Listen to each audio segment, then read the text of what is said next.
welcome back to another video. As you can see, we are on the roof of our house, and it is the new extension that we're building. And it's not one day later, but it's 2 days later, because yesterday was raining. So our cover here was working good, directed all the water off the building, and we didn't get anything inside. Of course, we'll have to see. If anything did sneak in, we do have plastic sheets over our ceiling, kind of for heating, for keeping the heat in, so they maybe catch some water, so we'll see that.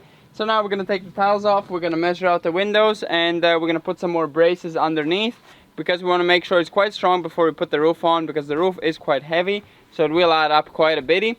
So let's get started, clean this up, and yeah, get on with attaching the roof, hopefully.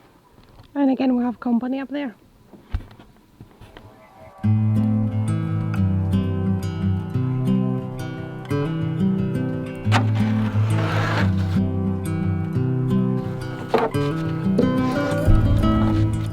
So far it looks pretty dry inside.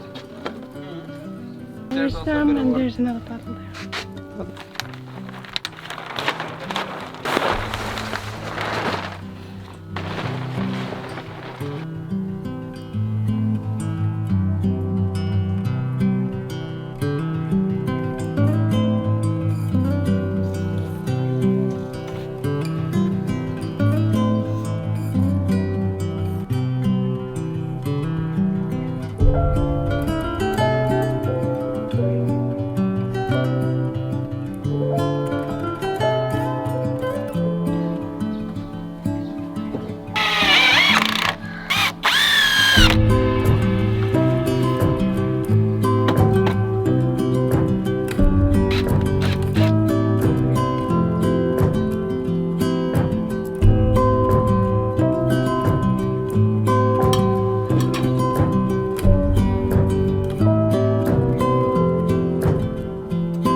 So we have opened up the roof successfully, and now it is time to actually add the rafters. We are going to do the technique of adding one middle beam, because I feel like it stiffens the roof up a bit more than just having them together like this. So yeah, that's a bit harder, because you need to get this up and get the first two rafters on. But currently, without knowing the rafter size, yeah, without doing much calculations, we're just going to do the simple method. Get a long stick, attach to this beam, lift it up until it's leveled. There it's already sitting, so we can screw that on, have it angled, have it perfectly level, perfectly center, and then we can just measure and add our rafters. We can check the angle, we can measure everything. So that's kind of the plan, what we're gonna do now. So yeah, let's get that done.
These screws are making it really solid. I mean, I was hanging without any of the rafters, just on the middle beam. It was kind of sitting on its own.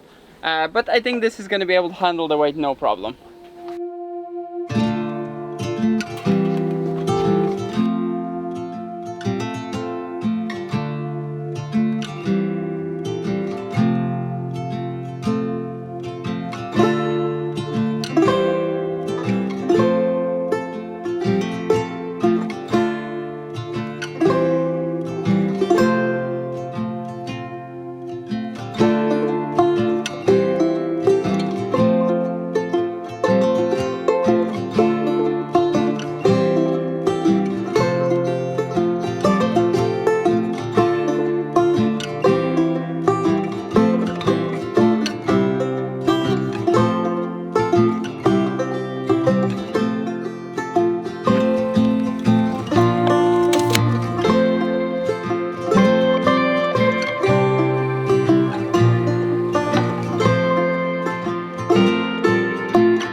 So as you can see, we are done. We have all our rafters on. Not my proudest work, but it did all align perfectly straight.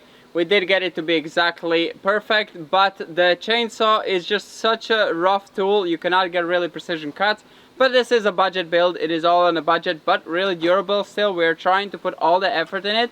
So we're not making it very bad in a sense. We're trying to put all the effort in. We're trying to put the biggest material we can afford. And it's definitely all by standard. I've been checking all the what the requirement for the roof is, how heavy it is, what the density, like how often you need the rafters per the size of the rafters we're using.